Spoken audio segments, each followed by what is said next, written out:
Gotta wait for the stream to fire up all across the fruited plains of the internet, and we are late today. You know how much I hate that, but something was going on with the internet. I was trying to connect to YouTube to get the stream key to put it into the stream software, and for some reason it just wasn't loading. I tried a couple different websites. Anyway, long story short, I had to do a reboot, and you know how that goes. Sometimes it takes a little bit longer, and regardless, here we are, and it looks like the stream is alive and well, which means we can get started. So let's do it, shall we? Hello, my friends, and welcome back to yet another episode of Watching the Watchers Live. My name is Robert Gouveia. I am a criminal defense attorney at the R&R Law Group. We're a criminal defense law firm located in Scottsdale, Arizona. And boy, oh boy, have we been covering the January 6th Select Committee hearings. We've been following this saga. And it's not just the hearings. I mean, this has really spiraled into this in almost an entire silo of law. I mean, we've got different types of process crimes that are being prosecuted. We've got Steve Bannon, Peter Navarro, and others. We've got actual seditious conspiracy charges going on with the Proud Boys and the Oathkeepers. We've got federal informants, apparently new information that we'll get to today. There were plainclothes police officers there on January 6th. MPD, the Metro PD from the Capitol. This is the DC police. Apparently they were there in full plainclothes gear, right? So they were undercover, so I guess not full gear, but plain clothes. And they were out there, and we're going to piece together exactly what's going on. Let's jump over to, oh my gosh, because I rebooted. Don't you hate that? All right, so hang on a second. I've got to do something here. I rebooted, and I was racing to get in here, and then, you know, everything, of course, goes haywire when I do that. All right, so now we're going to split this screen. And what are we going to do here? Hang on one second. We're going to flip this one around and put that over there. Boom. Nope, that's not what we want. That's the locals chat. Let's try this again. We're going to switch this one over here. No, that's the one that we want. Da, da, da, da, da, da. All right, folks, you see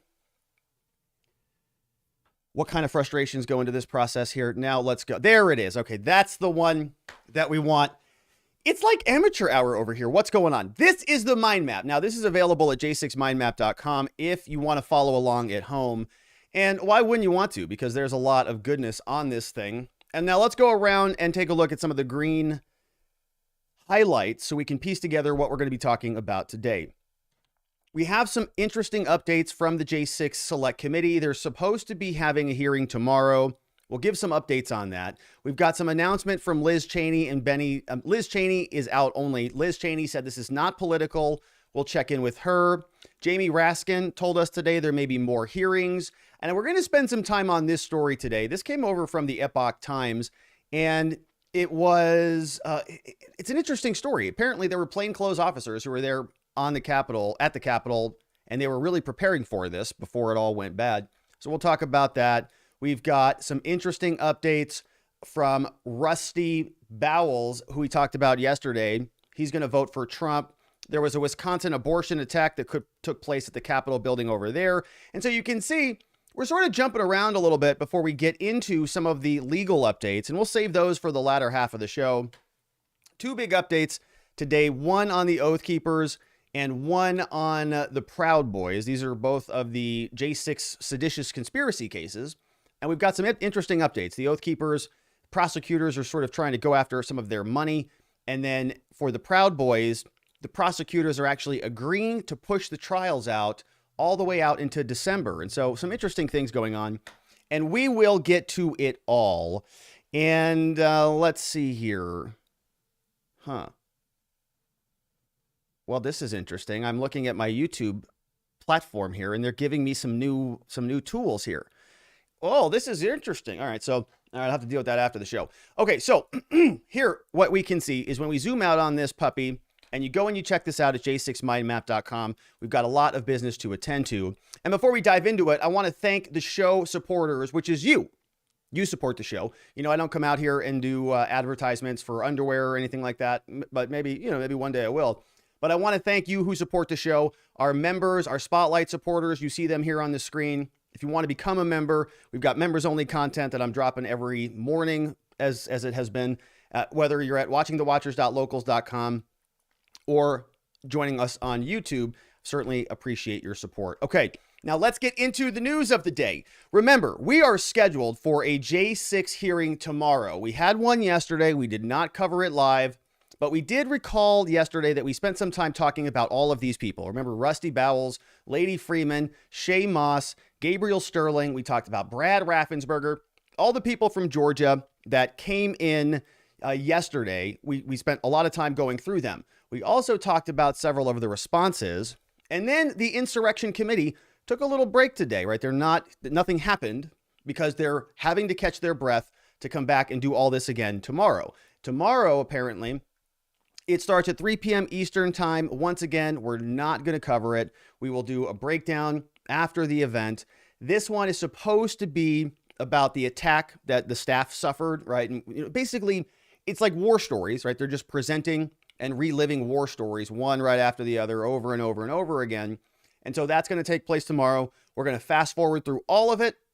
We'll come back when it's concluded and we'll deal with it. Now, I wanted to show you this. Apparently, Jamie Raskin is saying that they're not even going to be done. Okay, so it was supposed to be 6.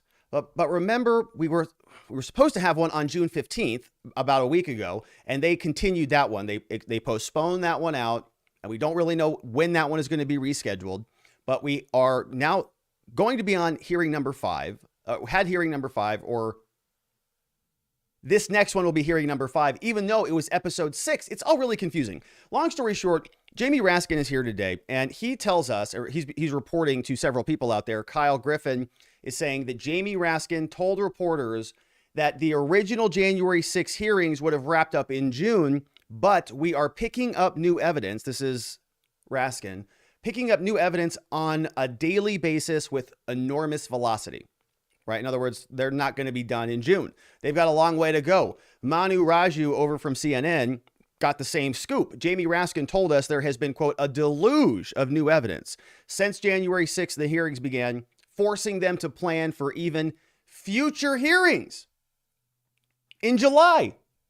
Meaning they're not going to wrap this up in June.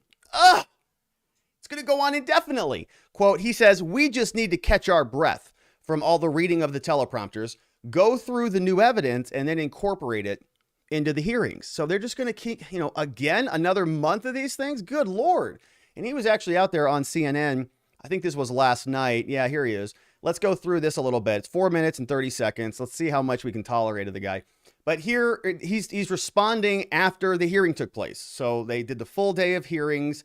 Brad Raffensperger, La Ruby was there talking about how scared they were and how their lives have been totally uprooted. And so now he's out there. Oh, by the way, did you see my new chartreuse shirt? Did you see my new chartreuse shirt?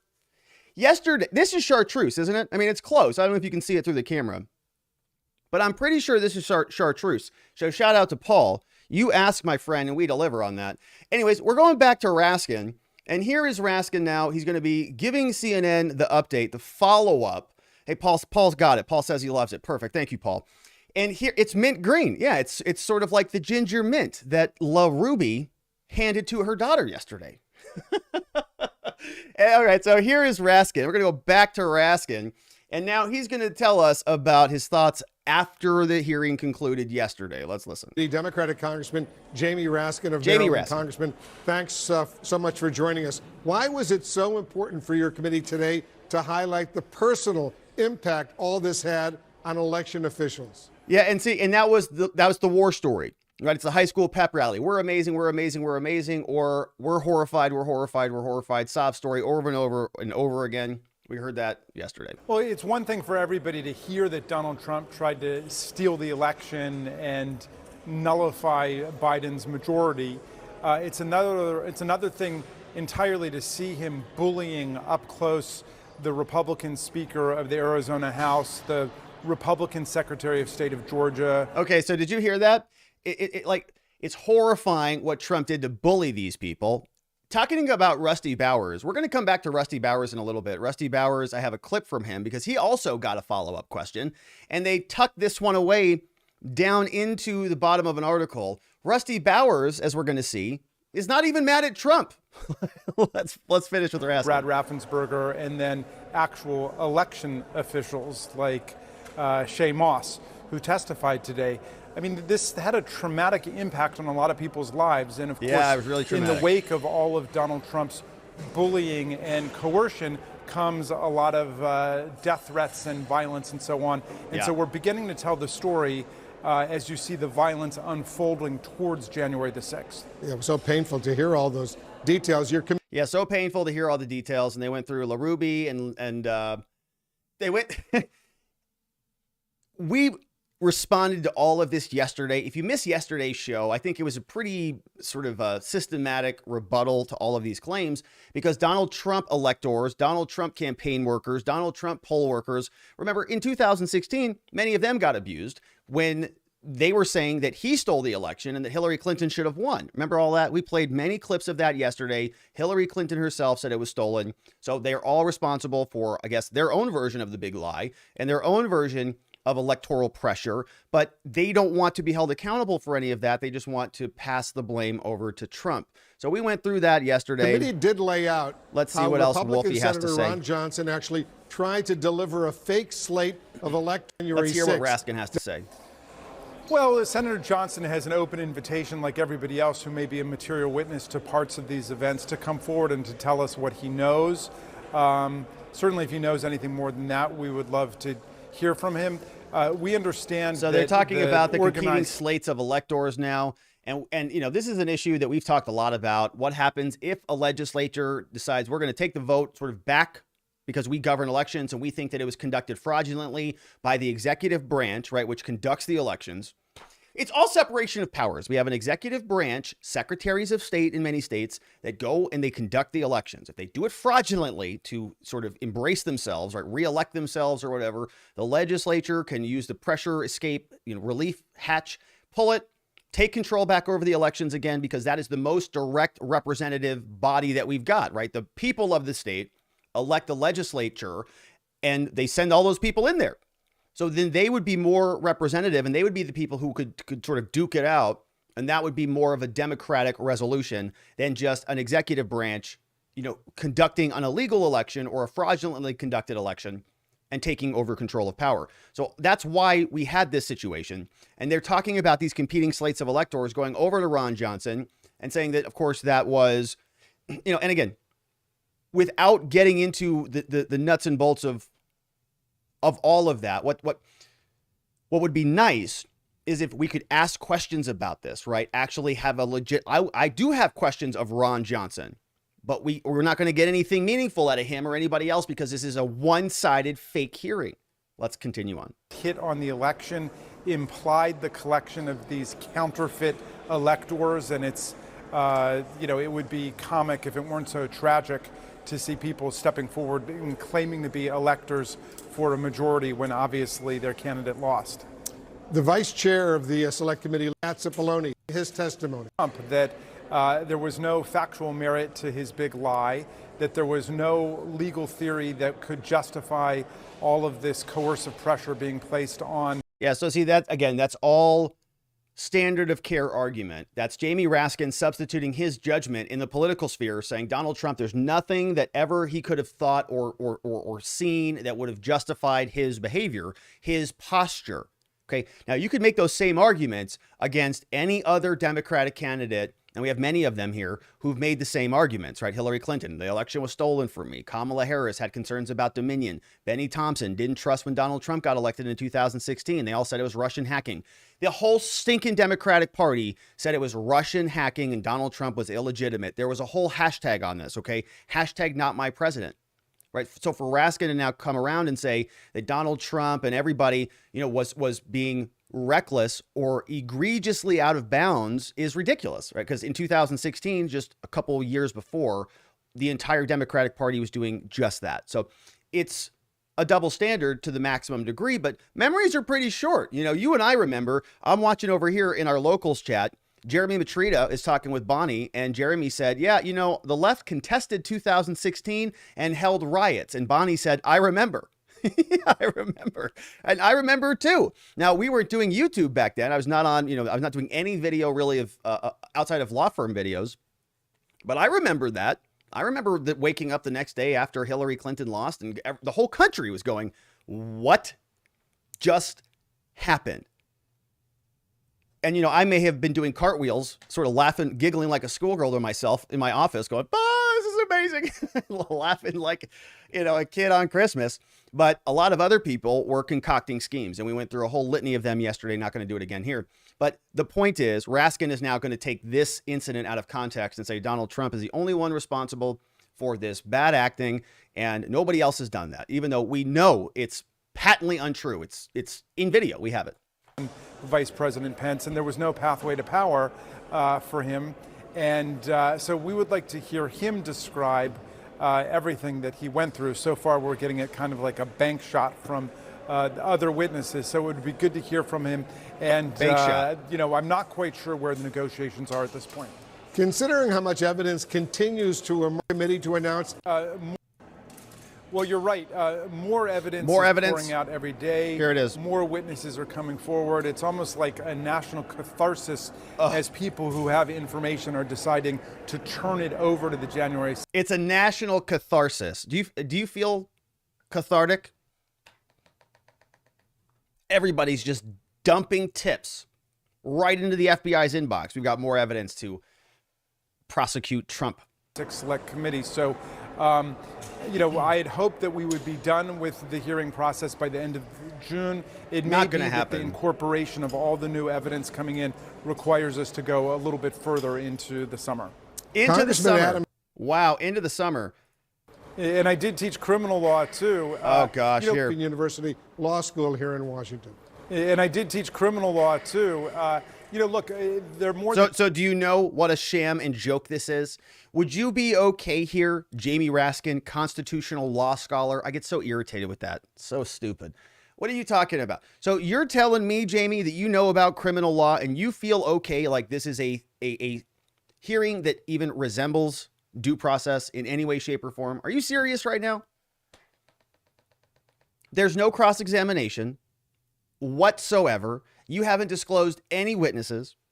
We haven't had any opportunity for an opposite presentation of any evidence whatsoever. It's all been one-sided. So he's going to tell us now that he's got a lot of history with the law, and he's running a hearing like somebody is trying to, I was going to say like a high schooler planning a birthday party, but I think they do a better job. Than 850 criminal prosecutions that have been brought already as part of these events. These are things like assaulting federal officers. Yeah, do you know what one of those assaults was? Remember that we can look at it today. We're going to talk about the Proud Boys. Or maybe it was the Oathkeepers. One of those assaults on a federal officer. Do you know what that was? A water bottle. Yeah, they threw a water bottle. That's in the indictment. Felony assault with a water bottle because it flew. It may have been full. I don't know. Probably not, though. Most people drink the water bottles before they drop them on the ground, So anyways, let's continue on. And seditious conspiracy, which means conspiracy to overthrow or put down the government or interfere with the execution of the laws. They're really working on this one. They can't charge them with actual insurrection, which exists in U.S. code. So they're really stretching seditious conspiracy, and that means overthrowing the government. That the way most classic mob investigations and prosecutions proceed is they work their way to the top, and I think that's what's happening. And we've already committed that we thought federal offenses were committed by Donald Trump and by John Eastman. Well, if you have the evidence, why didn't you turn it over to the DOJ, and why didn't they indict them? Curious. A lot of the evidence you have not turned over, and we've talked about that before. The reason being is if you disclose it to the DOJ, then they have to disclose it to the criminal defendants who've been prosecuted in this case. And you don't really want that to happen. And Judge Carter picked up on that in the Eastman litigation, where he said he also thought it was likely federal offenses were committed there, specifically conspiracy to interfere with a federal proceeding and conspiracy to defraud the United States of America. Okay, charge them then. Charge them. They're not going to do it, or maybe they will. I mean, who knows? The point being is Raskin and the January 6th Select Committee are going to continue to beat this thing into the ground, and it's just going to go on and on and on. So the hearing about the Attorney General is going to be postponed. One is taking place tomorrow, 3 p.m. We'll come back and clean that one up tomorrow. Let's check in with Liz Cheney. But before we do, let's remind ourselves why this committee is so illegal. Remember, they get their power through House Resolution 503. That resolution says, in order to establish the select committee, the composition of the committee shall appoint 13 members to the committee, 5 of whom shall be appointed after consultation with the minority leader, meaning the Republicans. It's right here in Section 2. I didn't write it. They wrote it at the House of Representatives. And now what we can see is that there aren't actually 13 people there. There's only, in fact, 9, 2 of whom happen to be Republicans, which means the representation here is not legitimate. It's out of whack. It's not in alignment. And the House of Representatives it's right there in the name. It's a House of Representatives. It's supposed to be representative. And it's not. And it's in violation of its own statute, its own House resolution, as you can see there. Now, Liz Cheney was out. She came out, she posted this on Twitter today, and she said, listen, America, I'm getting real tired of you people calling this a political show trial, okay? This is not a political show trial. This is a legitimate investigation, and we're doing really important work here, okay, on this January 6th Select Committee. I mean, you saw that imagery of Adam Schiff, pencil neck watermelon head, meeting with LaRuby yesterday, and they were just in the warm embrace that will make your heart just melt, won't it? And so Liz Cheney wants you, people really like me, who keep calling this a show trial, who keep calling this a hoax, who keep comparing these people to high school pep rallies, saying America on June 21st. During these hearings, I urge all Americans not to be distracted by politics. This is serious. We cannot let America become a nation of conspiracy theories and thug violence. She says this is serious. The only word that I wish she would have added is business, okay? This is serious business. Because then that would have been fun for me. But I think when you have to start scolding people and telling them that it's serious, you're in kind of you're in deep doo-doo there, aren't you? It's not good. Not good to be having to scold people. This is important for you. Okay, everybody knows what's really important for them. I mean, I saw a poll from Rasmussen, like the top 10 list of things that are concerning America. The Capitol Hill riots, not even in them. Right now, they are some of the most talked about things from the legacy media, but nobody is really all that concerned about it. In the mainstream America, most people are concerned about gas prices, inflation, supply chains, baby formula, school shootings, and so on and so forth. Here, though, they're turning this into a somber funeral every other day. Tuesday, yesterday, Thursday, tomorrow, and on we go. So she says, Liz, this is serious business. This is insurrection business. It might be the most serious of all. She was out on somebody's show. Oh, no, this was her opening statement. Let's listen to her. The point is this. What is the point, Liz? Donald Trump did not care about the threats of violence. All right. He did not condemn them.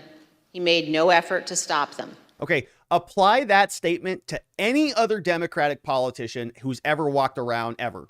Did they condemn BLM? Did they condemn the violence? No. In fact, what happened instead is Kamala Harris supported the same bail protest fund that was releasing people who may or may not have burnt down the 3rd Precinct Police Department station in Minneapolis. So she's going to blame Donald Trump for the same behavior that every other politician who's ever been alive has always been doing. And let's listen to the rest of her. He went forward with his fake allegations anyway. One more point. Tell us. I would urge all of those watching today to focus on the evidence the committee will present. That's you. Don't be distracted by politics. What? This is serious. Oh. We cannot let America become a nation of conspiracy theories and thug violence. This is serious business. Don't be distracted by politics. This is serious. Business. This is serious business. Okay, thank you, Liz. Now, Liz Cheney, as we've all been saying, she is posturing. She's trying to, we know she's going to get booted out of Wyoming like that. scooted right on out of on her booty after the primaries. And something came in today, very interesting. Henry Rogers is a journalist, and he said this on June 22nd. Inbox, Liz Cheney is going to be giving, quote, a formal address about critical questions facing the future of the Republican Party at the Reagan Library in California on June 29th. Nobody cares what Liz Cheney has to say. Liz, in January, you're not even going to be a part of the Republican Party. There is no future of you are not a part of the future. The Republicans are going to vote in a primary, and Harriet Hageman is going to beat you, and you are going to lose. So I don't know what we need to hear from you for. I mean, the polls have you down by like 40 percentage points. So I don't really know, okay, what she's going to tell us. But okay, mark your calendars, America. June 29th. Clear the schedule. Take your day off work. Liz Cheney's going to come out and lecture America about the future of the Republican Party. All right, so that's that. Now, we've already talked about crying Adam Kinzinger enough, so we'll sort of clear these ones out. And then we'll go take a look at some other stuff on the mind map, of course, over at j6mindmap.com. And when we scroll on down, I wanted to jump in to, let's jump into the Plainclothes officers article here. Remember, something that we've been doing on this show is categorizing all of the counterpoints to the different arguments that have been made. And one of the counters, I mean, we've got a lot of these now that are fleshing out. We've got hyperbole, fight, fight, fight, massive attack. One of the categories has been really about these two different distinctions between law enforcement and some counter arguments to the idea that, this was all the J6's fault. This was all them. You can maybe make that argument, but one defense would be, no, it wasn't. The government was negligent in allowing this to happen, right? They knew a bunch of people were going to be there. They know how to control crowds. This isn't rocket science. This is Washington, D.C. They've had protests for, a couple hundred years. And so they know how to deal with this stuff. And so if they didn't secure the premises, right, they were negligent, and they may even be responsible for that. It's like if you go bungee jumping, okay, and the people who are supposed to make sure your harness doesn't fall off you, or the bungee doesn't break. If it breaks, they're negligent. They're kind of responsible for it, aren't they? You kind of trusted them to make sure that nothing was going to go wrong. Just like America trusts the FBI, the DOJ, the DHS, Sergeant at Arms for the House, same for the Capitol. We've got, the Smithsonian have police and the Mint has police. There are police everywhere. So how could they be so negligent to allow something to happen? But that is only on the category of this being sort of, they screwed up, something went wrong. And we can compare and contrast that to the idea that maybe law enforcement was actually sort of complicit, right? Or they were there, they could have stopped it and they didn't. Maybe they sort of allowed it to happen. Or maybe they should have done more to stop it and they should have taken action, right? And that would almost make them complicit rather than just simply negligent. It wasn't that they just screwed up. It's that, they really sort of wanted this to happen or allowed it to happen, which is a different level of culpability, right? We're holding them to a higher standard. And we have gone through the litany in this. I mean, look, there's all these different examples under this subcategory. We have, of course, stand down orders that we've explored, the shoulder tap on the entry into the Capitol building. We've talked about officers just standing around as people are screaming at them to call for backup. We have people talking about political collusion. We have this person who is in Michigan, Senate Majority Leader, saying, yeah, McConnell wants him convicted, wants Trump convicted. We have Representative Troy Niels from Texas saying Capitol Hill Police was complicit in it. Arizona Senate candidate Blake Masters is making the same argument, saying, what I'm hearing is might be like an FBI plot. Okay. Support was rejected at every turn. D.C. Mayor Muriel Bowser rejected National Guard help. Chief of Police of the Capitol Police, Stephen Sund, requested the National Guard, denied by both House Sergeant at Arms. And the whole thing was just ridiculous, right? Everywhere you turn, problem after problem after problem. Now, a new article came out, very interesting, over from the Epoch Times, and they've got an exclusive on this. One of the best places for news out there on the interwebs. And here's what they're telling us. It's an exclusive report. And it says that it proves that plainclothes electronic surveillance unit members were embedded among the J6 protesters. Okay, so they were there. They were embedded there for quite some time. Now, this is something that we have known, and we've talked a lot about this. In fact, we talked about this in the January 6th mind map, and there was another defense lawyer who actually really hit the point on this, and I forget where I saved it. Here it is, actually. Caldwell. Remember Thomas Caldwell? He's this guy who appeared on Tucker a lot, and sort of a nice elderly gentleman.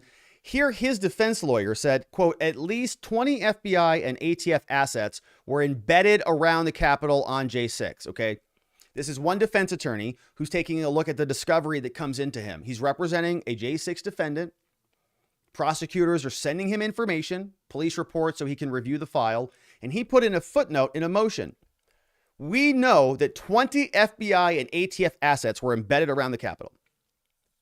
Discovery proves that Oathkeepers were being monitored and recorded, he says, prior to J6. Prior to J6. Yet to this day, defense counsel have not found one iota of proof that Rhodes or the Crowell defendants had any plan to, specifically enter the Capitol building on J6. So if it's a conspiracy, then how did they allow this to happen? Why did the government, if they were monitoring them and recording them prior to J6, allow it to happen? And if it's a conspiracy, why didn't they have a plan to enter the Capitol building, right? Doesn't make any sense. So we've already followed that along. Now this news story comes out from the Epoch Times. They tell us, quote, while there is, and this article is written by Patricia Tolson, updated the 21st, says, while there is growing speculation that federal agents and Capitol Police were involved in instigating acts of violence during the January 6th protests and recording responses for the purposes of entrapment, evidence now proves that, quote, plainclothes members of the ESU, which is the Electronic Surveillance Unit, were embedded among the protesters for the purposes of conducting video surveillance, right? All there. Evidence also points to a day of security deficiencies and police provocation for the purpose of entrapment, right? We're going to go through the report. According to this report, First Amendment demonstrations, it was issued on January 3rd, 2021, so before January 6th. The Chief of Police Robert Conti of the Metro PD, Homeland Security Bureau, and Special Operations Division, they all put out this report. And guess who got their hands on it? The Epoch Times.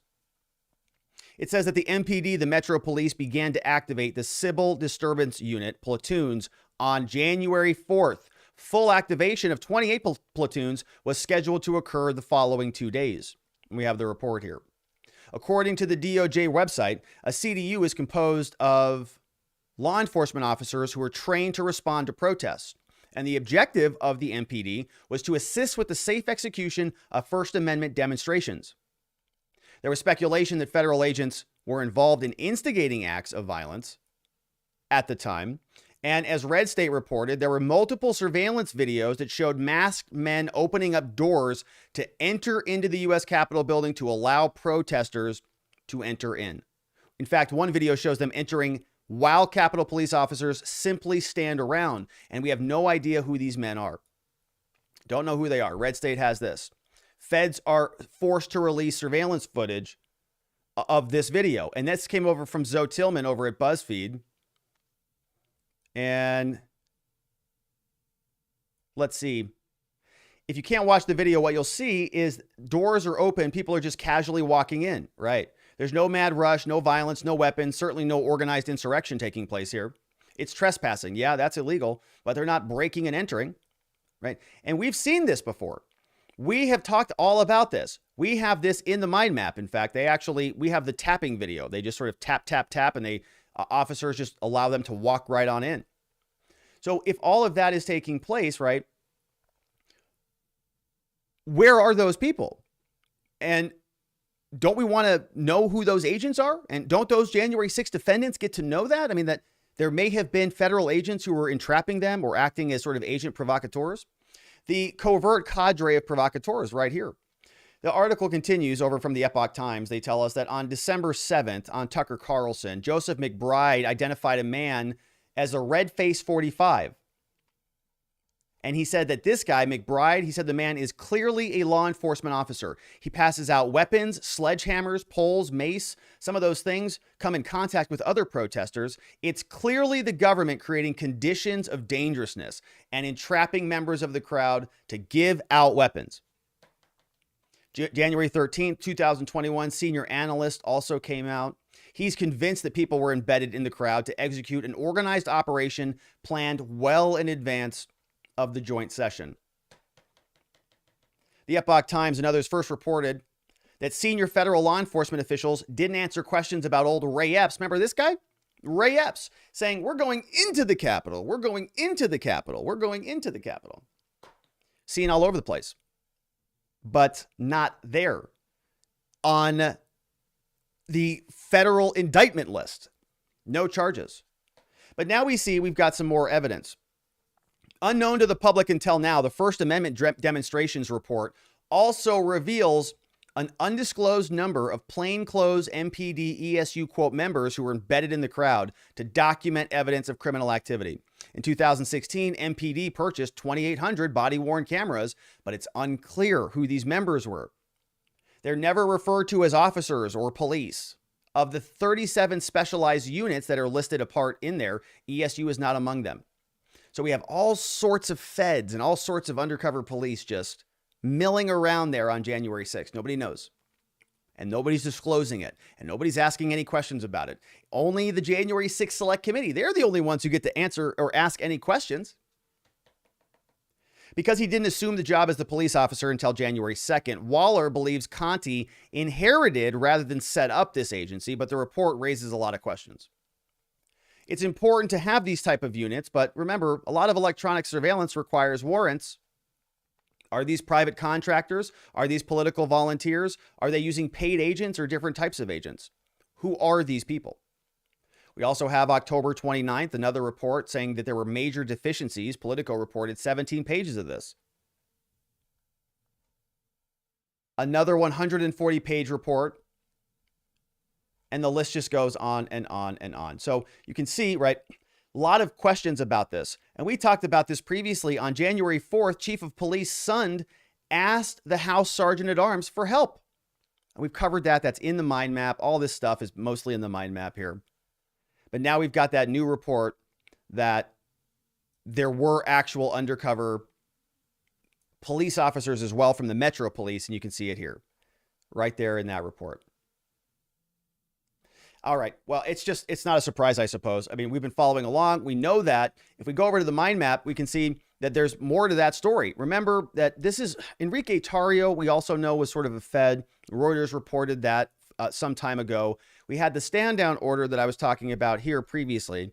Right? This is one of the best examples of the stand down. And I think it is in, let me back up on this video right here, right? This is, you can see him literally lean in and whisper to this cop before they all just let the protesters in and they just walk right away. So why was that all happening? And the protesters just walk right in. And now they all get charged with trespass. Every single person walking in, trespass, trespass, trespass, trespass, trespass, trespass. If you touch anything, criminal damage, charge, felony, felony, felony, felony, felony, all just walking right in because the police let them in. So, okay, well, I have a lot of questions about that. I'm sure you do too. But we now know that even the Metro Police were there, along with many, many other people. We yesterday spent some time talking about that pressure that was being put on the electors. Part of the hearing yesterday was all about the saga about the pain and suffering that all the poll workers and all the election officials were receiving and death threats. And somebody broke into Brad Raffensperger, mother-in-law, daughter-in-law's house or something sometime and, you know, maybe stole something and it could have been a Trumper, who knows? So blame Trumpers, I guess.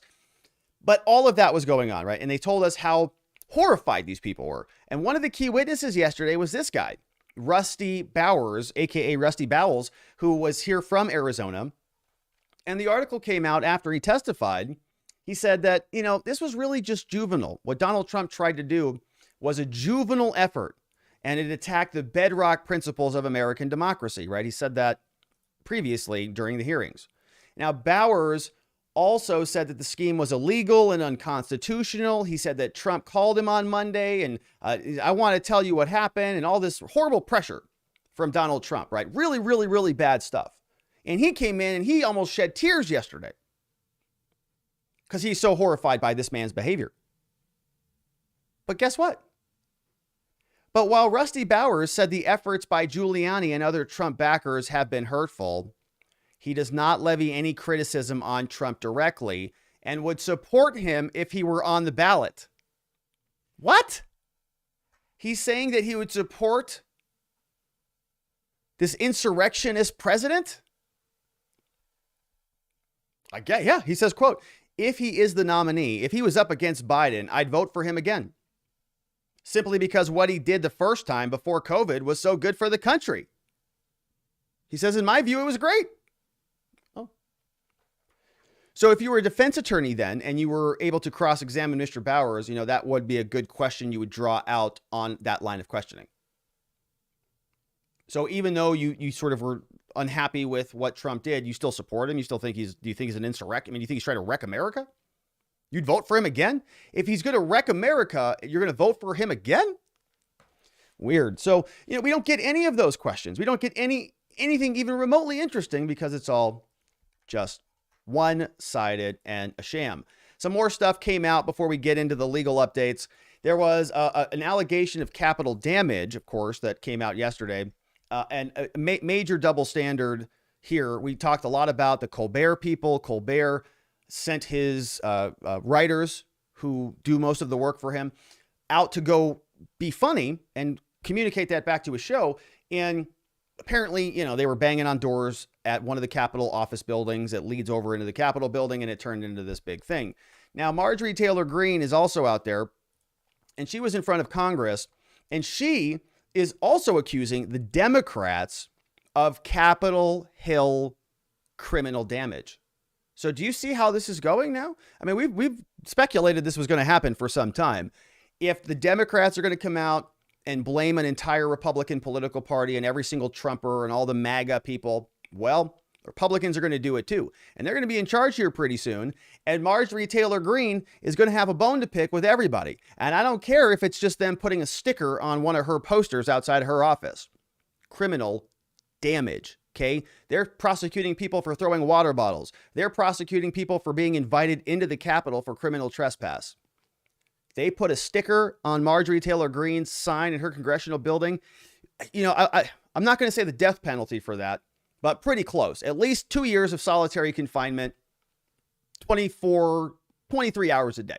Marjorie Taylor Greene, now, according to Fox Atlanta, tells us that the Democrats' chief of staff, according to Marjorie, vandalized her sign.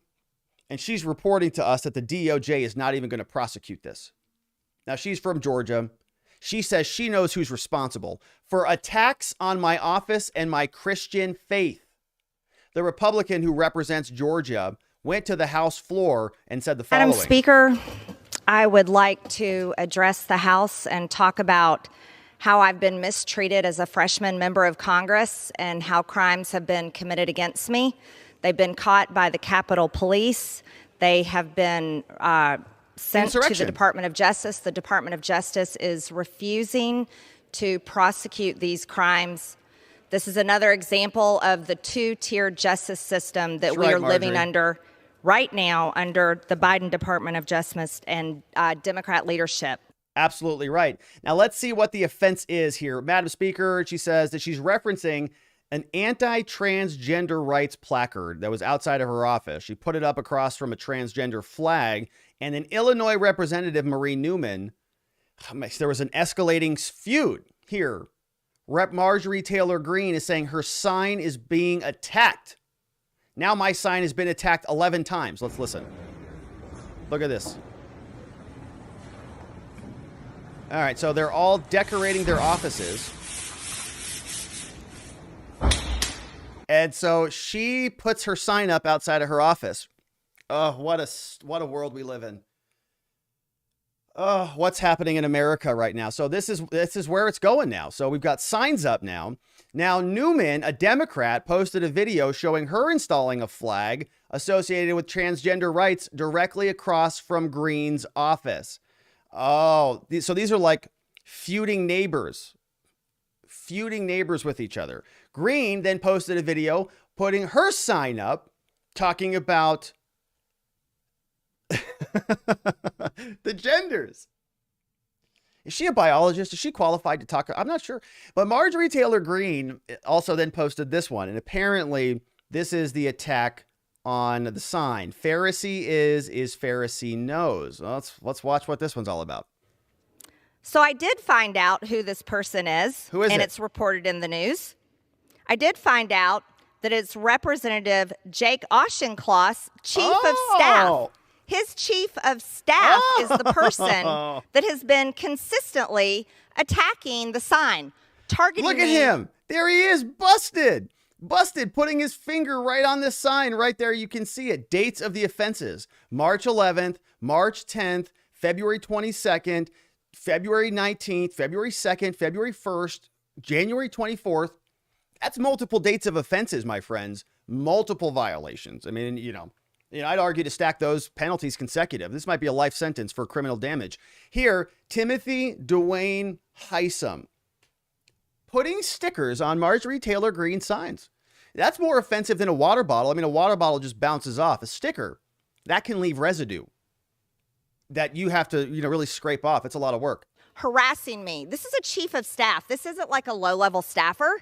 This isn't an intern. This is a chief of staff that's had quite a career. He should be ashamed of himself, yeah. Working in this institution. Who knows better? He should know better. He works in Congress, and they're adults there, and we don't tolerate these types of shenanigans in the House of Representatives, of course. And so we've got, just a whole debacle. Signs would later repeatedly be placed over that one. One reads, Pharisee is Pharisee knows.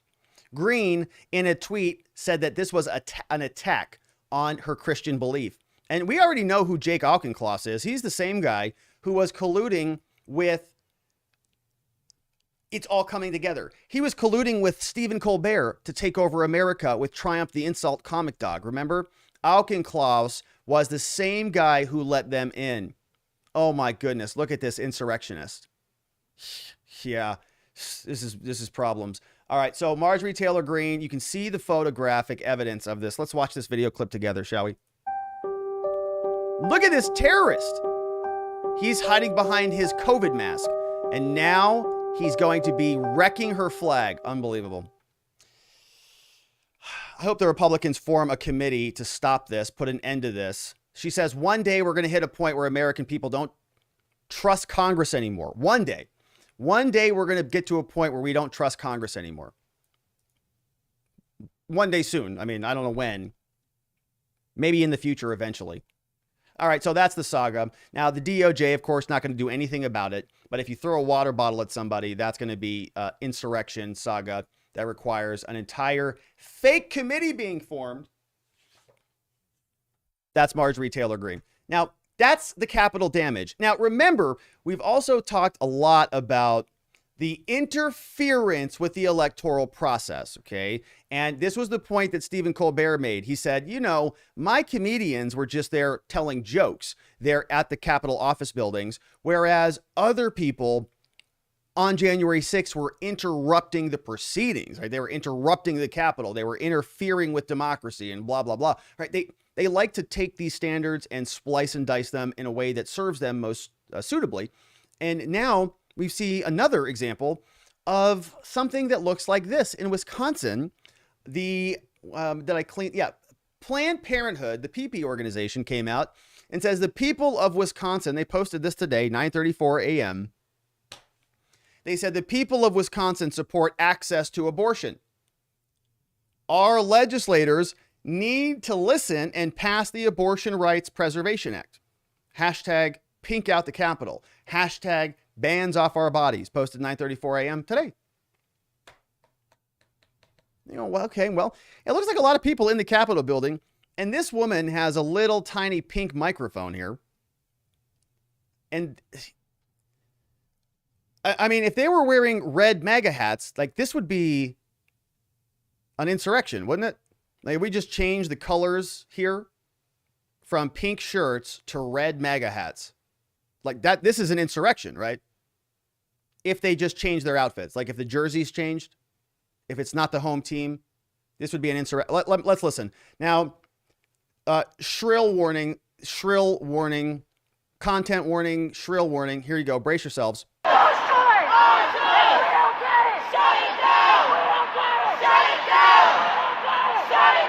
All right, so sorry about that. Hopefully you're okay. But that seems like it might be interfering with the process of whatever goes on there in the Capitol, right?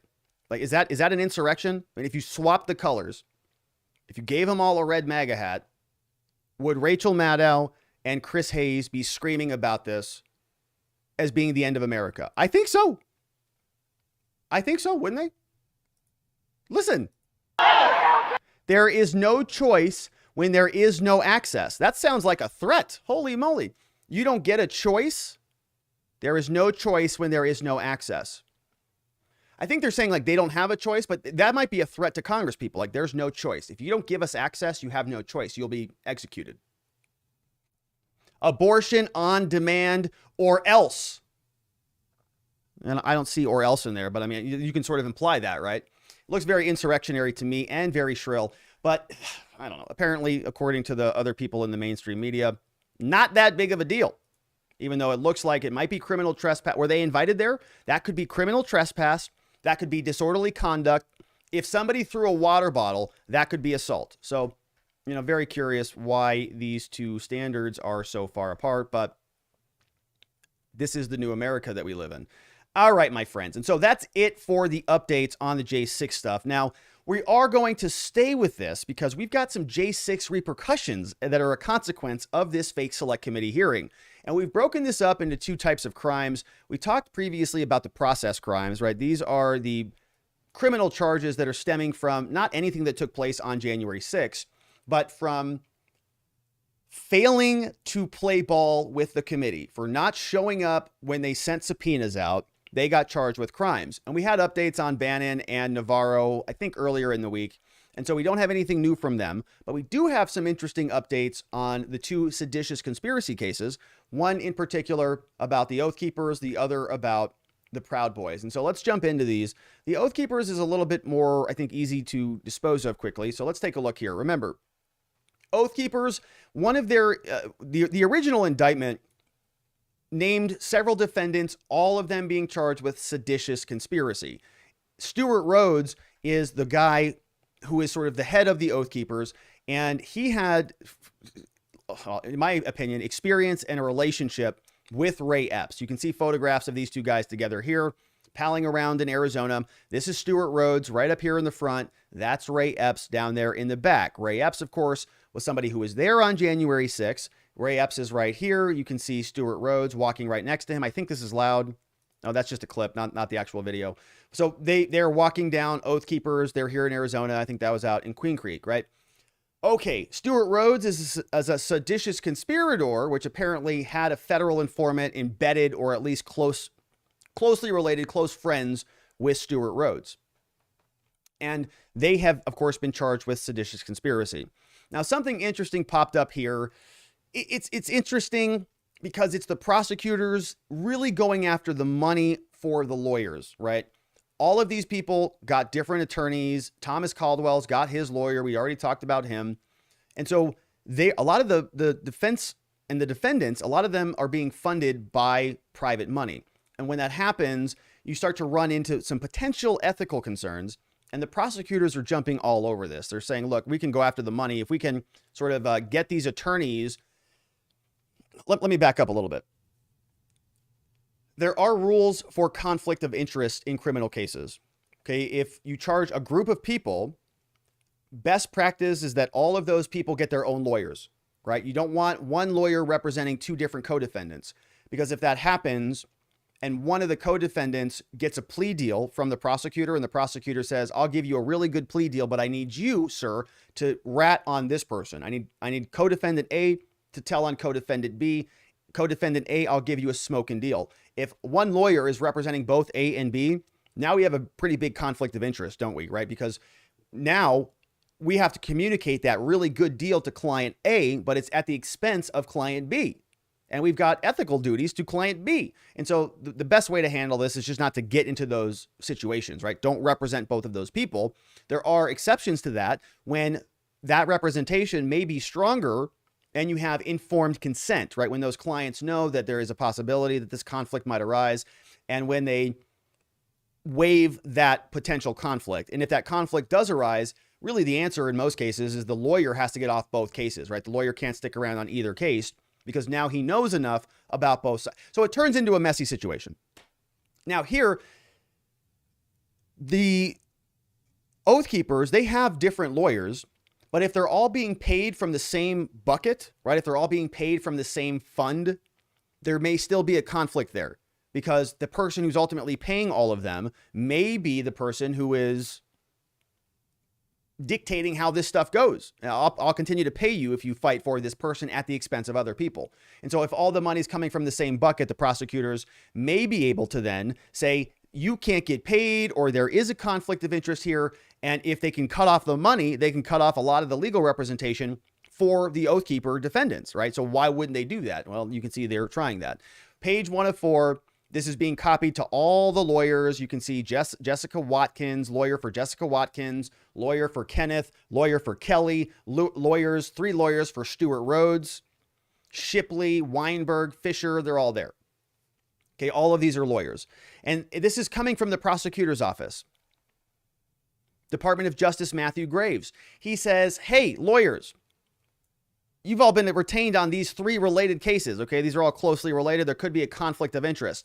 It's come to our attention, the government, that at least some portion of some of the retained counsel legal fees are being provided by an entity other than your respective clients, right? Meaning your clients aren't paying for your legal services. We think this might implicate the rules of professional conduct, saying that you can't do this. You can't accept compensation for representing other clients unless you do these 3 things, right? And this is talking about informed consent. They say, according to an article in Mother Jones, on May 20th, 2020, quote, an infamous MAGA lawyer is funding wacky legal defenses. An organization named Defending the Republic, apparently, is controlled by a lawyer named Sidney Powell. Sidney Powell? Sidney Powell, we remember her. Apparently, she's paying for the legal fees for Rhodes, Kelly Meggs, Connie Meggs, and Harrelson. The Mother Jones article builds off the March 9th article, saying that Sidney Powell has secretly been funding the legal defense for the Oathkeepers. So they want to preclude Sidney Powell. They want to stop her from paying these funds.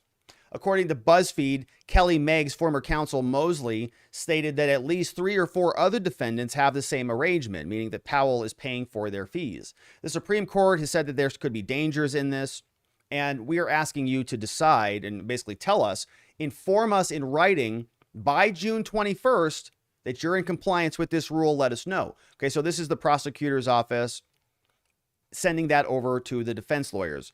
Now, apparently the defense, and this case is kind of messy because the defense is, it's representing a number of different people.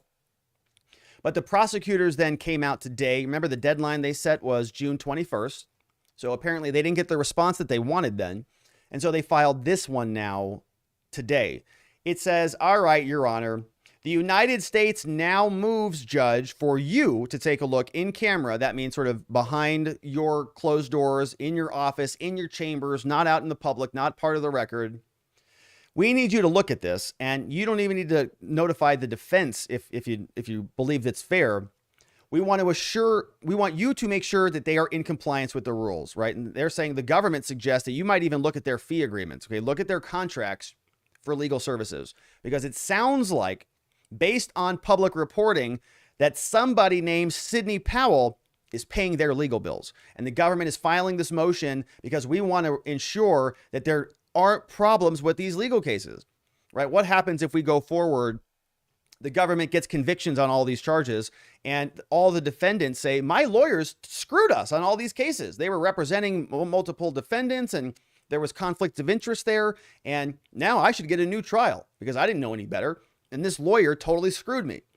And the prosecutor wants to try to avoid that by hashing this out now. They say, Judge, the court, please conduct a colloquy, which is sort of a line of questioning with the lawyer, back and forth.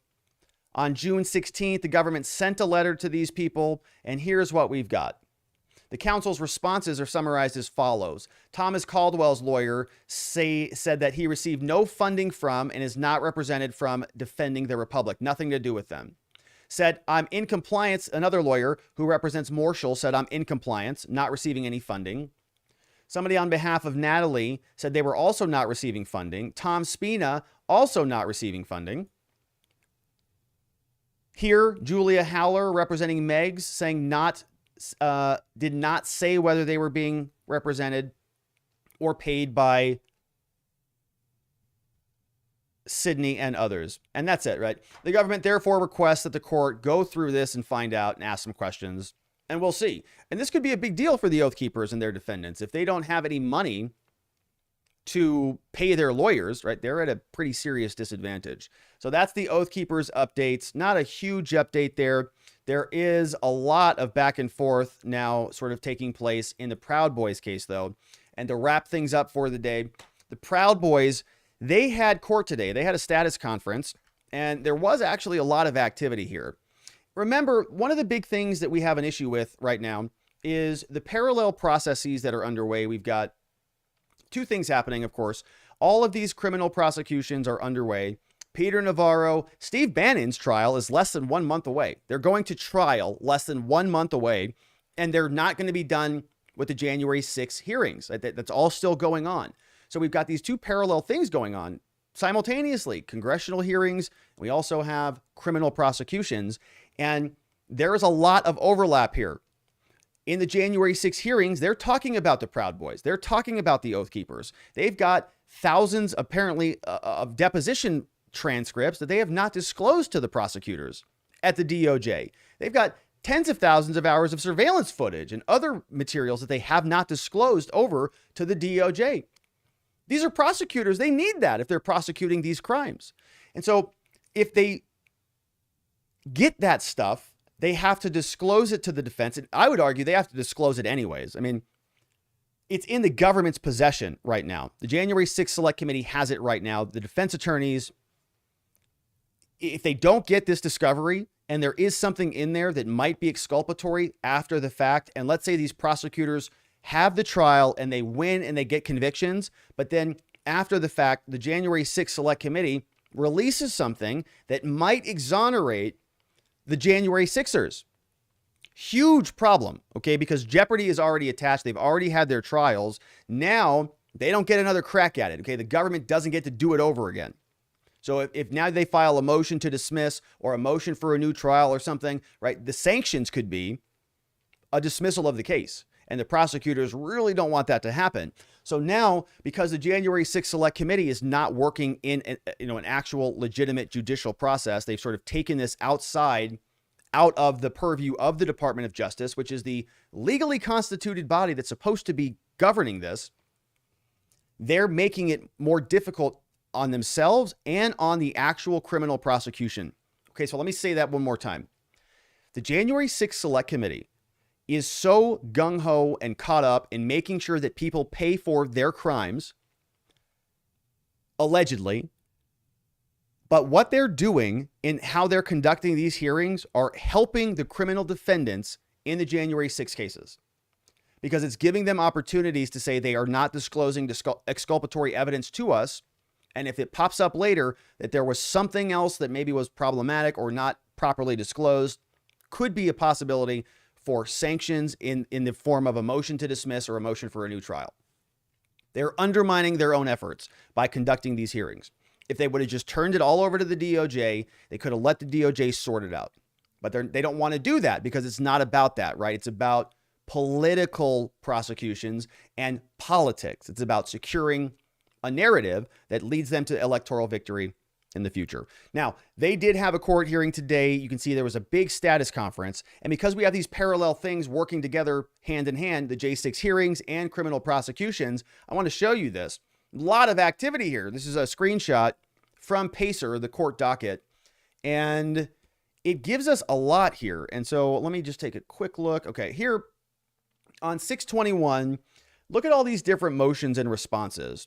This was a response for leave to file a change of trial motion. Here's a reply on a motion to continue the trial, okay? And then several replies. Enrique Tarrio filed some motions. Ethan Nordine filed some motions. Joseph Biggs filed motions. There's minute entries. A lot of activities going on here. Down at the bottom, we see that on 622, there was a minute entry. 622 is today. They were there. They had a motion hearing. Several people showed up. Several people appeared by video. Dominic Pizzola was there. Enrique Tarrio was there. Eric Biggs was there. And there was a proceeding. Now, let me show you a couple things about what's happening. A lot of the argument today took place around a motion to continue the trial, okay? And why might you want to continue the trial? If the trial is scheduled for very soon, and we're right in the middle of the January 6 hearings, and we've got all this attention on it, might that be too prejudicial for the defendant? And put the shoe on the other head.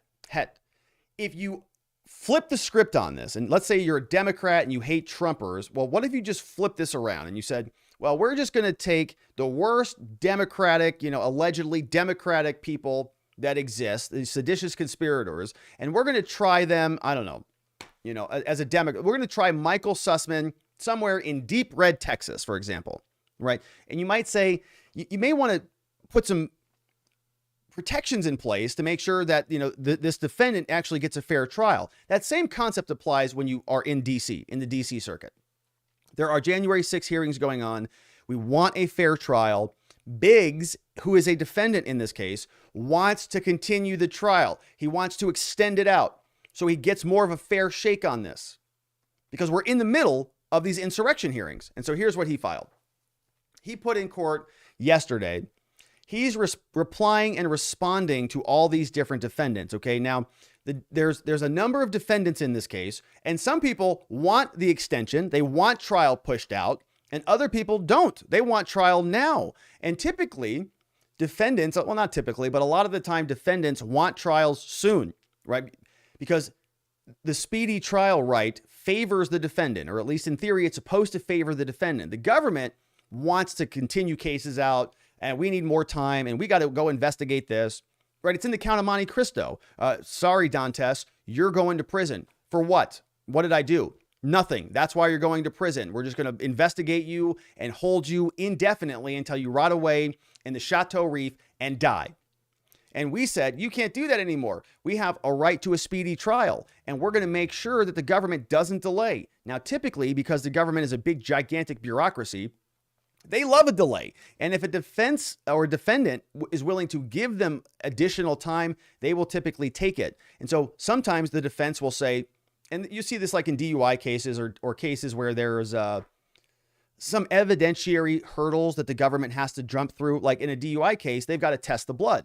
If the cases are backed up in the crime lab at your local crime lab, wherever it is you live, and they've got a backlog of alcohol tests to run or drug testing, which is more complicated than the alcohol testing, then you might say, we're going to set our trial immediately and hope that the government, and you're going to exercise your right to a speedy trial and hope that the government can't get the test done in time.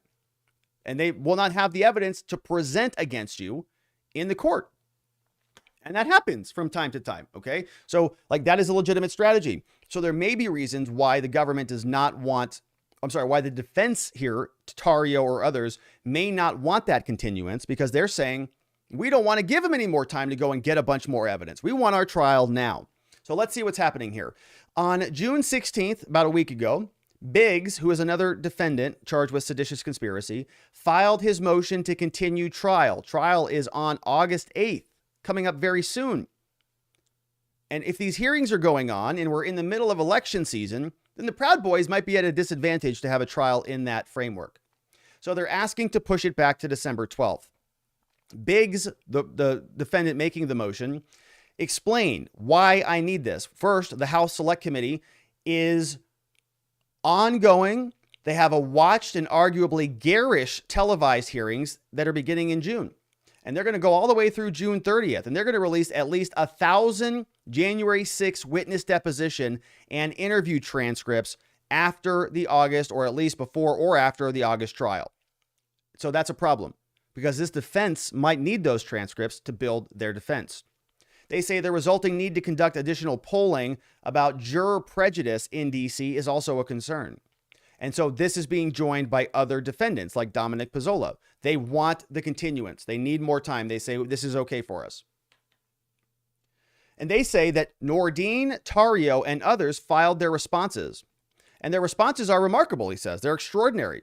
In a nutshell, they say that delay is warranted for some reason. However, they tie their agreement to bail issues. And he talks about the different positions that they're taking. And he says Nordine and Tarrio are the exceptions. Tarrio is free to disagree with their counsel on any number of matters, and the court has discretion to decide. So this defense attorney writes why we need the continuance. He says congressional hearings are going to persist in contaminating the district's juror pool. The J6 Select Committee is going to wreck the jury panel. He says, when you're hit over the head with the same message, you just drown in it. After a while, you don't know what the truth is. The message takes over your reality. He writes, now listen to this quote. This is a spicy quote from a defense lawyer. Now, I know this is a motion document. It's typically pretty boring, but this is spicy. He says, congressional hearings are going to persist. And he gives us this quote. When you're hit over the head with the same message, you drown. The above quote is from Nina Khrushcheva, a professor of international affairs in New York City. And this is on the current propaganda campaign inside Ukraine, right? She says that quote comes from Kremlin propaganda softens up targets, referencing the New York Times, June 18, 2022. Okay, so this lawyer is using a New York Times quote about Russian propaganda relative to Ukraine, in making a point about the January 6 hearing, which is, of course, propaganda. Not Russian. This is American propaganda, but it's propaganda nonetheless. He says, in the Biggs case, as the Select Committee continues to feature the Proud Boys in its hearing, the quote speaks eloquently for itself. They're using our clients in their hearings. Moreover, as highlighted in responses, the hearings emphasize the Proud Boys, and especially Biggs and Pizzola, and they're going to cover all over the media throughout the month of June. He says, moreover, this attorney, the most shrill and spectacular overtures about the alleged role of the Proud Boys are arguably yet to come and be showcased over the nation, to the nation in the next few days. He gives us some dates, and he says, therefore, Judge, we need a continuance in this case because they're going to wreck the ability for us to have a fair trial. Now, I wanted to show you this before we sort of fly through this. Tarrio objects. Enrique Tarrio, the leader of the Proud Boys, who is seen here, who we know was a former FBI federal informant, seen here according to the Reuters document, which says that he actually provided them information for a long period of time. And that info came from federal court proceeding documents from actual transcripts from a prior proceeding. So Enrique Tarrio now, right? Biggs and some of the defendants, they want that extension. They want more time. Tarrio says no. And let's look at this interesting underline highlight here.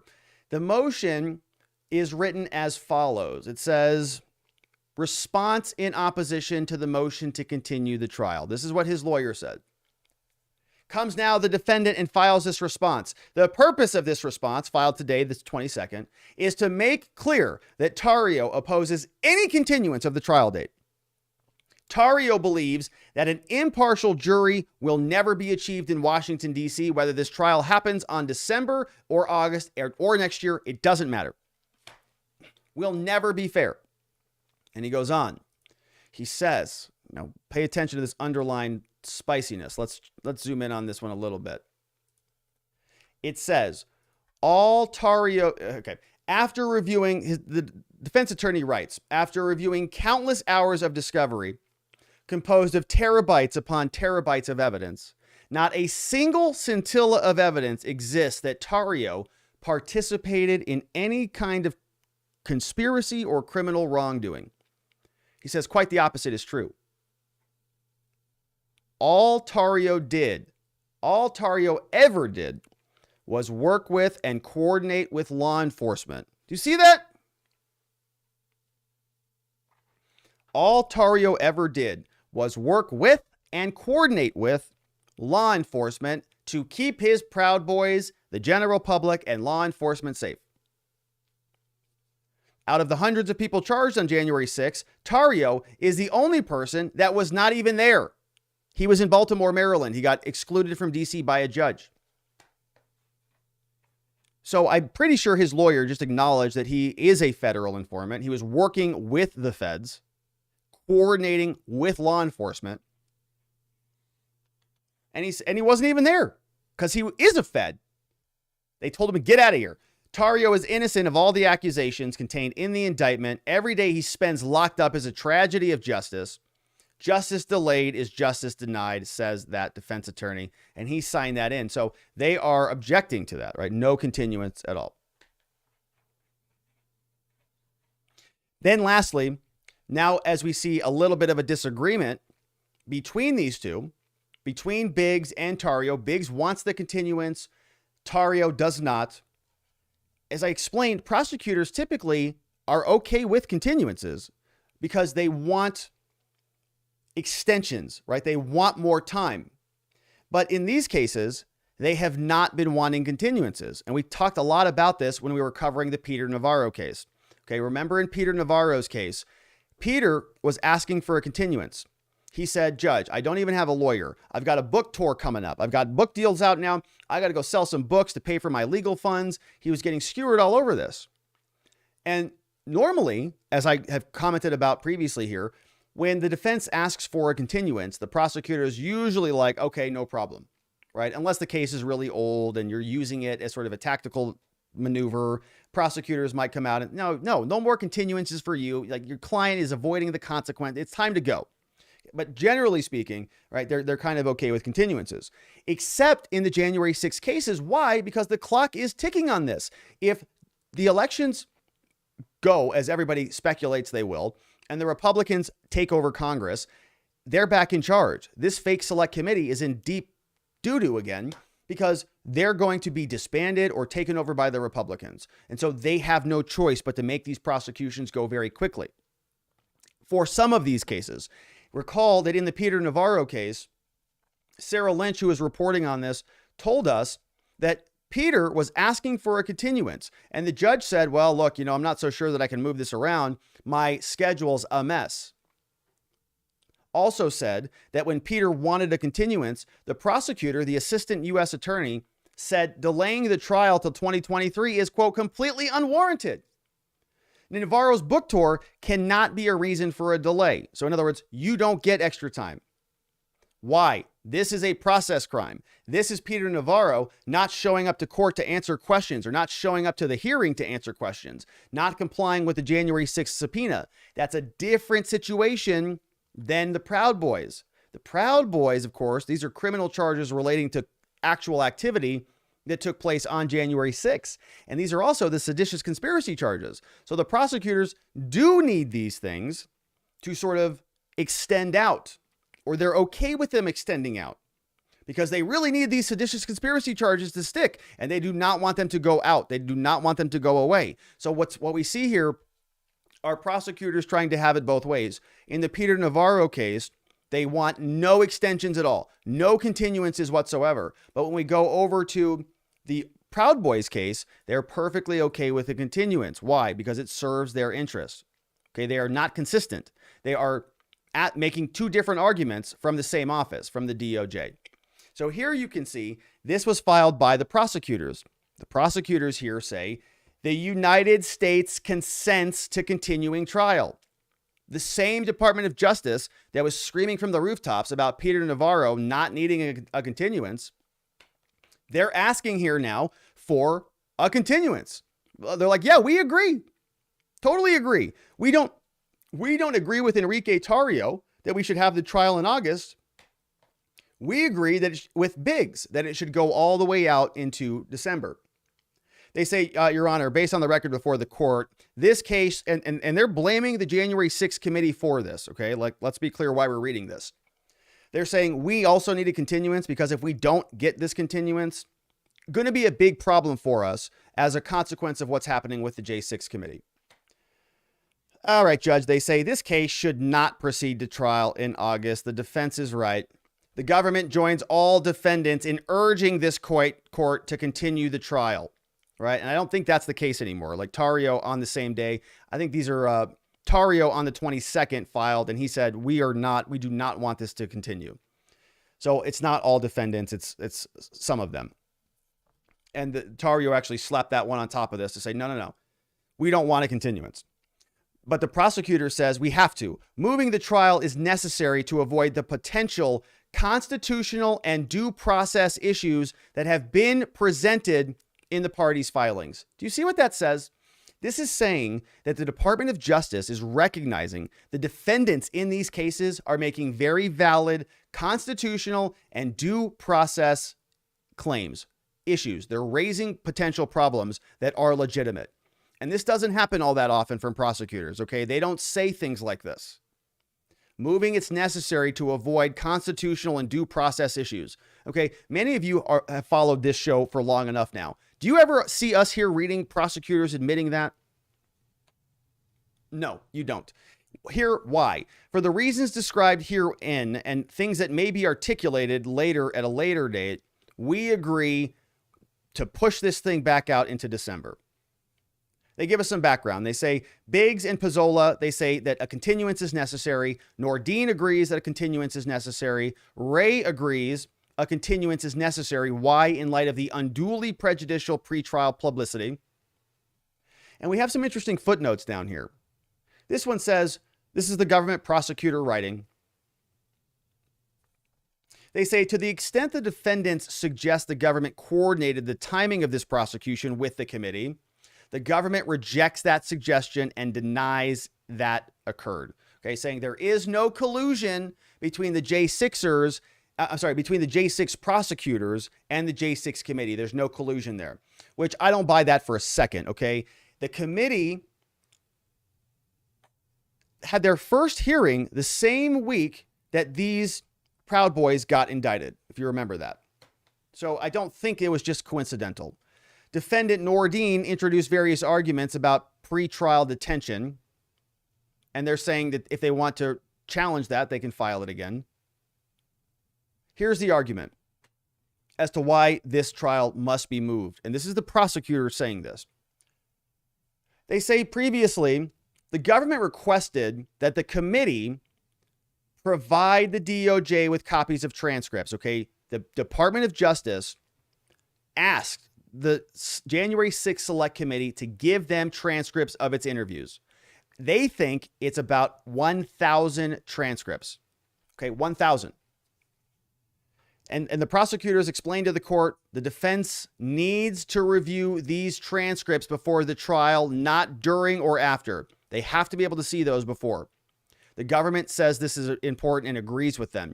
The release of these transcripts after jeopardy has attached in this case would be detrimental to all parties and to the public interest, right? It might mean these trials come back again. It might mean we got to do this all over again, or it might mean that these cases ultimately get dismissed. Given the prominence of the Proud Boys in the committee's publicly televised hearings and the appearance of the Proud Boys members in videotape depots, it is reasonably foreseeable, meaning we can expect this to come, that information relevant to their guilt or innocence could soon be released to the public. The January 6th committee is undermining this prosecution right now. The parties' inability to prepare for their respective cases is potentially prejudicial to all parties. Obviously. We've been screaming about this for months now. Okay. Now, the Department of Justice is acknowledging this, and they're still prosecuting many J6ers, even though they don't have access to full discovery. They're acknowledging what a stinking travesty of justice this whole thing is. They're admitting it right here. Now, they're only saying it's applicable to the Proud Boys because the Proud Boys are the prominent people. Okay, but this same concept, this prejudice, this same impact or consequence that might befall the Proud Boys in this context, it's also going to befall any other J6er who goes to trial at all, right? So they're going to say, we've got some concerns about this one because it involves the Proud Boys. Same situation, right? Any other J6er who got convicted at a jury trial in DC or who took a plea without, full discovery, in my opinion, even though the courts would never, I think, find this, the same principle applies. If there was exculpatory evidence, if there's anything nefarious that this J6 committee was doing, if there's any complicity or gross government negligence that could have been used as a defense by those J6ers who pled guilty or were convicted, I think that those should be enough to warrant a dismissal of their cases or a reopening of the charges or a new trial, because these are discovery violations, and the Supreme Court has been clear on this. If there are exculpatory violations, Brady violations, those are serious consequences for the government in the form of exclusion, the inability to get convictions. So he says the party's inability to incorporate this information into their respective cases provides a strong basis to continue the trial until both sides have a reasonable opportunity to review the information. Obviously, okay? Look, in a DUI case, which our amazing law firm, the R&R Law Group, which offers free case evaluations, link information is down in the description below. Okay, when we're working on a DUI case, they draw 2 vials of blood. Okay, one of those is for the government to test, one is for the defense to test. And the reason we do that is because we need to see what the evidence actually shows. What happens if we take a case where the government just says, well, we're going to keep both of those vials of blood, and on top of that, we're not even going to tell you or show you the results of our test of the one vial. We're not even going to give you access to the raw materials. We're just going to tell you what that number is. We're just going to tell you you're above the limit. And if you want to investigate it, that's just too bad. And the defense here doesn't have that opportunity to go and look at those results, to go and investigate what's actually in the vial. They have no ability to see it whatsoever. And that's obviously not how justice should work. You should be able to see the evidence that is being presented against you. And if there is evidence that you were supposed to see and it wasn't given to you so you could prepare your case, there's a pretty strong remedy to that in the form of excluding the potential conviction, excluding the prosecutor's win. That is a penalty to them, and it makes them not want to do that thing again, which is violating your constitutional rights. The party's inability, we saw that. Moreover, as identifiable leaders of the Proud Boys, the defendants in this case have been uniquely featured in the hearings. The J6ers, the committee, they're rubbing their noses in it, right? Clip after clip after clip. The defendants in this case were prominently introduced and described by name in the committee's first primetime hearing, okay? Meaning that they just tarnished all of their reputations all over the country. This took place on June 9, 2022. Representatives of the committees have indicated the relationship between Trump and the Proud Boys and other groups is going to be the subject of future hearings. Were the trial in this case not continued, in other words, if we kept it in August, the parties in this case could find themselves in the unprecedented position of litigating a criminal trial simultaneous to the release of a congressional report that is likely to include robust details of the criminal conduct of these very defendants, right? It is unprecedented. It's insane. They're out there on the committee screaming about convictions and about justice. Meanwhile, they're wrecking their own criminal prosecutions. Thus, the situation poses an even more acute problem than considered by the First Circuit in another case. The defendants have repeatedly raised the need for rigorous voir dire, which is jury selection, questioning the jurors, to identify and assess any bias held by the jurors. The timing of the release of this information would make it difficult, if not impossible, to conduct meaningful voir dire, given the investigative materials and the committee's conclusions remain unknown to the parties in the court. We don't even know what they're going to do. Are they going to recommend indictments? Are they going to say that Donald Trump should be prosecuted based on his conspiracy with the Proud Boys, right? Were the Proud Boys necessary for the conspiracy? I don't know. Nobody knows. The prosecutors don't even know. The Proud Boys don't even know. Where's all this going?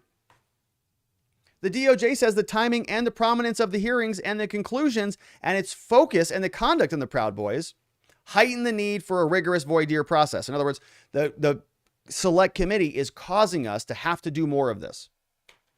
A continuance of the trial would provide adequate time for a jury questionnaire to be thoughtfully prepared and administered. And therefore, Your Honor, we move to continue the trial and start voir dire in January, and we would allow opening statements to start the week of January 2nd. Now, can you believe this now? So now what the prosecutors want, okay, is apparently to start trial on the 2-year anniversary of January 6th. Yeah, that's right, 2 years. So they want to take it out of the January 6th saga and start the trial right on the same week as the 2-year anniversary. The government moves the court to order the parties to meet and confer and propose dates, and we'll see what happens there. So they'll, really regardless of what they do, they're going to maneuver this in a way that's going to, of course, be beneficial to them because they are in Washington, D.C., and Washington, D.C. is a jurisdiction that is extremely favorable to all Democrats and Democratic causes. And so now, my friends, it is time to hear from you. And of course, we've got some amazing members, and we're putting out members-only content now, including our members-only this is our members-only member mastermind taking place on Thursday, June 30th, 12:30 p.m. Pacific. And we're going to talk about a lot of cool stuff next week. It's 1 week away from tomorrow. Anybody who's a member, whether you're on YouTube and you click that join button right next to the subscribe button, or whether you join our community over at watchingthewatchers.locals.com, you can join us on the member mastermind taking place next week. And of course, you can also submit questions to our locals comments thread, join in on watching the morning videos that I post that go through some of the daily headlines. I've been posting morning videos basically every morning, 20 minutes, 15, 20 minutes, talking about the headlines of the day. And we are carrying on the conversation after this show ends. If you become a member, we can sort of, connect afterwards and then stay plugged in. But let's go over to the comments from our friends on Locals, and let's see what we've got here. The Veil is here. He says, the chief of staff, typically when a person of this rank is constantly being harassed, another member of Congress, they are fired, talking about the Marjorie Taylor Greene situation, saying the reason being is when they continually harass nonstop, they're willing to go to the next level of physical violence. He was there multiple times. Obviously, he was very angry. A child who never stops harassment and doesn't get the end result of getting someone to leave, then do they not escalate to physical? Can Democrats be imprisoned for interfering with their own judicial process? In this instance, with the chief of staff. So Marjorie Taylor Greene, of course, was wanting, Talbert's mom is leaving. Shout out to Talbert's mom. Here, Marjorie Taylor Greene is making the point that there are 2 tiers of justice and that this is a crime. The Capitol Police, of course, are not willing to do anything about it. But if there was an equal system of justice, I mean, isn't throwing a water bottle at somebody, let's take another criminal damage example, because that's an assault example. Didn't that guy get charged for putting his feet up on Nancy Pelosi's desk? Right? Wasn't that a criminal charge? So here, very similar. Criminal damage. You're damaging other people's property. So I think that the law might support charges, but the DOJ will not, because they support Democrats. Jeremy says, Rob, in reference to the case you reviewed at the end, isn't it difficult to prove ineffective representation? I think that's what it's called. Paying for crimes is a euphemism, right? It's not to be taken literally. Yeah, yes, that is a euphemism. Ineffective representation, it's not all that. I mean, if you have ineffective representation, yeah, it's not all that hard. If you actually have a conflict of interest, it's not all that hard. If your attorney really does screw something up, yeah, I mean, it could be a problem. Now, it's different than, ineffective representation is different than bad representation. Okay, you can have a bad lawyer and there's nothing much you can do about that, which is why I recommend you don't hire bad lawyers and you call our office, the R&R Law Group. But it still is something that can happen. And in fact, sometimes lawyers will recommend it. So like, for example, we've worked with other lawyers where we'll take a case over and they'll say, look, the best thing you could do is file ineffective assistance of counsel claim against me. It's not going to jeopardize my license or anything, but something went wrong when I was representing that person, right? It's not even like the attorney screwed something up. Something can just go bad at a hearing. And the attorney can be totally blindsided by something, and ultimately, like, one example that I'm thinking of is, well, I'm not going to get into that. It is possible for the lawyer to not have done anything wrong and to still have an ineffective assistance of counsel claim. And I don't want to get into any examples on that, but it is possible. Ed is here. He says, any more analysis done on the Adam Kinzinger death threat? Was it faked? I didn't look into that anymore, Ed, but I did throw it on the J6 mind map. And so if you want to poke around on there, Adam Kinzinger, he apparently got this death threat where somebody called his wife a runt or something, like a, 4-letter word that ends with T. I don't know what it was, but we put up the mind map together. We looked at Kinzinger and sort of the handwriting analysis between the two. And I'm not real sure. Did I add that to the mind map? I don't know if I added it or not, but no, I have not taken a deeper dive at it, Ed. Vientica says, a few videos I saw of people in the Capitol were of people looking through papers. It seems like they were looking for something incriminating on the politicians. That could be true. Yeah, I saw there was a lot of that activity. Definitely a lot. Molly Pop says, tattooing right now. Client says your shirt is seafoam. I think it's chartreuse. This is about as close to chartreuse as I can get.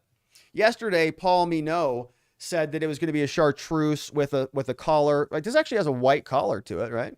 It's actually other people saying mint green, other people saying it's mint chocolate chip ice cream, which is a delicious flavor. I'm not mad about that either. But Molly Pop says that the client says it's seafoam. I don't know what that color is either, but I guess it looks like this. Vientica says, maybe I should come to you next time. I need some ink done. Whoa, our community is networking now. We're doing business together. Vientica says, I'm sure there are a lot of women that are unhappy that Sheath isn't one of your sponsors. Oh, I know what that is. There's thirsty girls aplenty. They'll knock down your door way before Legal Eagles. Legal Eagle's a good looking man. He dresses well. He's all polished up and he's pretty sharp and articulate. He produces nice videos. I'm not so sure that I can compete with that type of production. Molly Pop says, I'm having trouble being calm when every day is a new threat to my well-being and our future. Like a finger in your face. It's very agitating. Well, Molly Pop, you said that you were just working on somebody's ink, so hopefully you're not too agitated while you're doing that. And hopefully you're not texting and inking at the same time. Is that a thing? I know you're not supposed to text and drive, but what about posting comments and inking? I'm just teasing you, Molly Pop. I'm sure it's beautiful work. And in fact, your profile picture, I think I've seen some of that. So thank you for being here. Our last one from Locals is from Jeff Rook. He says, political, economic, technological, social, military. Is there any development that concerns you in the world that you think people aren't paying close enough attention to? Wow, that's a good question. I think it's probably, that's a pretty deep question. I think there's a lot of stuff that people aren't. I think there's a big problem with people becoming complacent and giving up their desire for purpose and for meaning a lot, right? I sort of feel like a lot of people are sort of settling into this new lifestyle, like this new global order, and they're okay with mediocrity. I think maybe that's the right word. Let me explain it this way. I was listening to Ray Dalio the other day.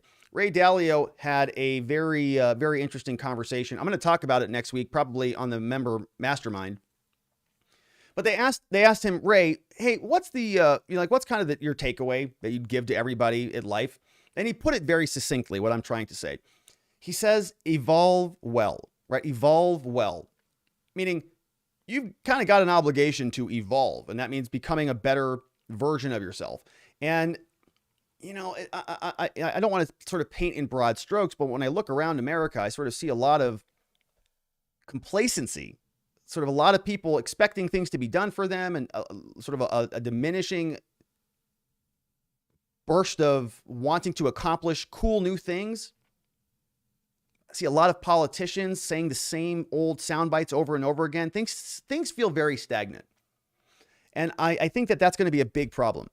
I think we need strong leaders who inspire people, whether it's guys like Elon or whomever, right? To really sort of demand a higher level of excellence and push with a bigger vision. I don't see a lot of that right now. And I think that's a really, really big problem because that trickles down to everything. If you've got no big vision, if you've got no big push, if you're not trying to accomplish something big, if America just settles into mediocrity, that's going to trickle down and infest itself in every single area of life. And that I think is a really big problem because everything diminishes, right?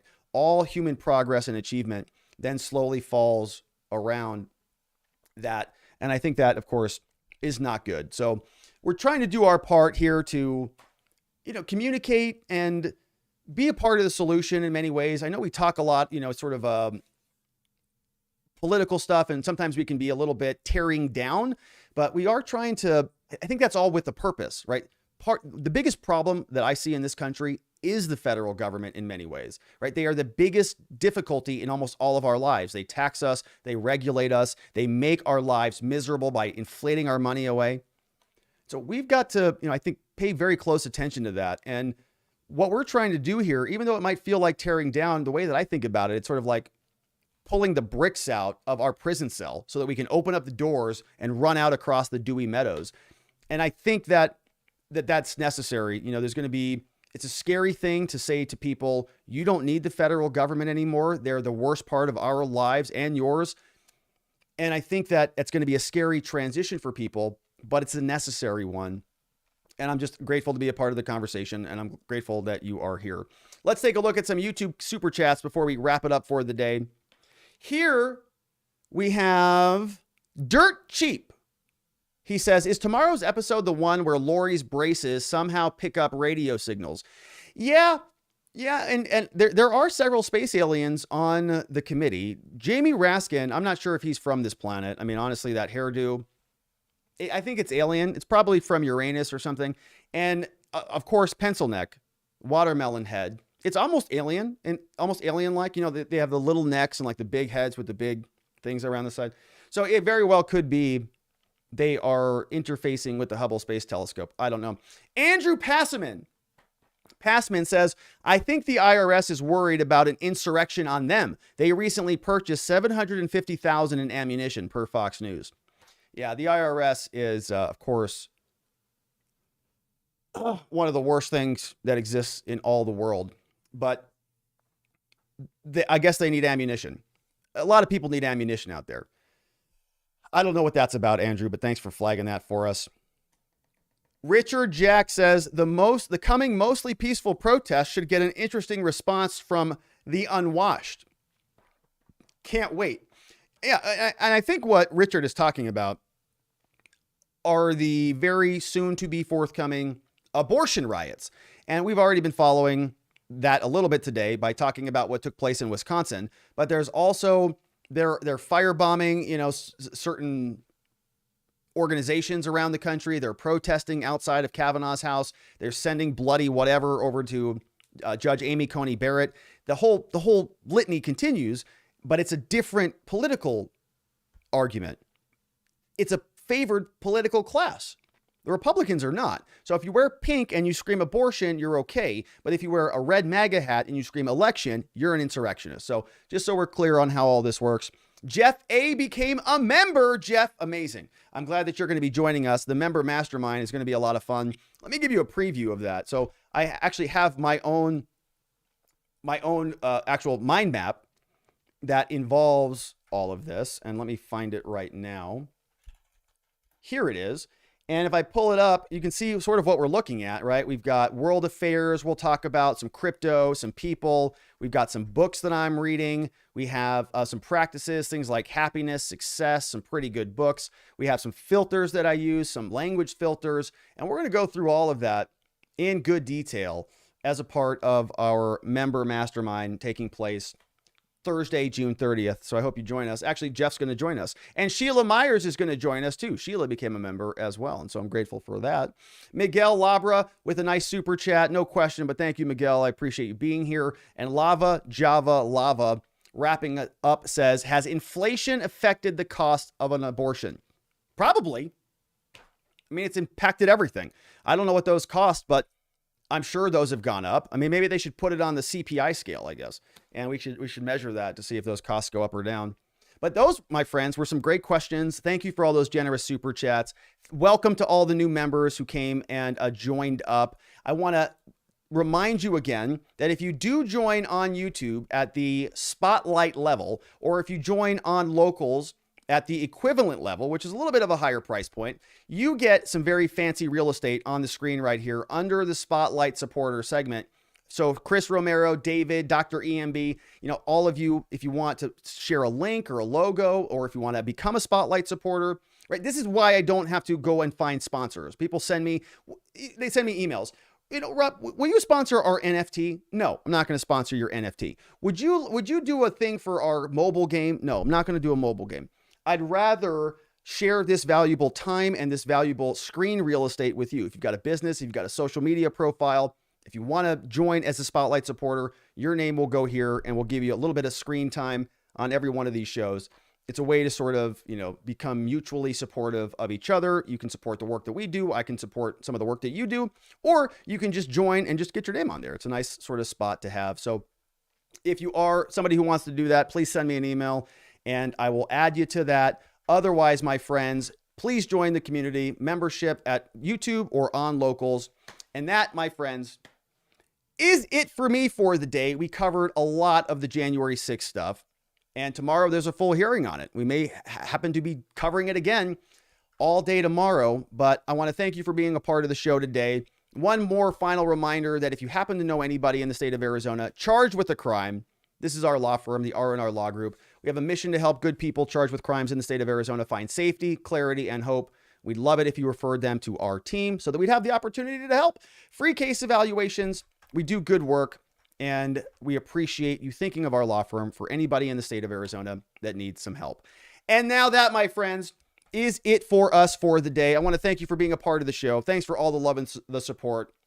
Thanks for becoming a member and joining us for our morning walk and talk tomorrow.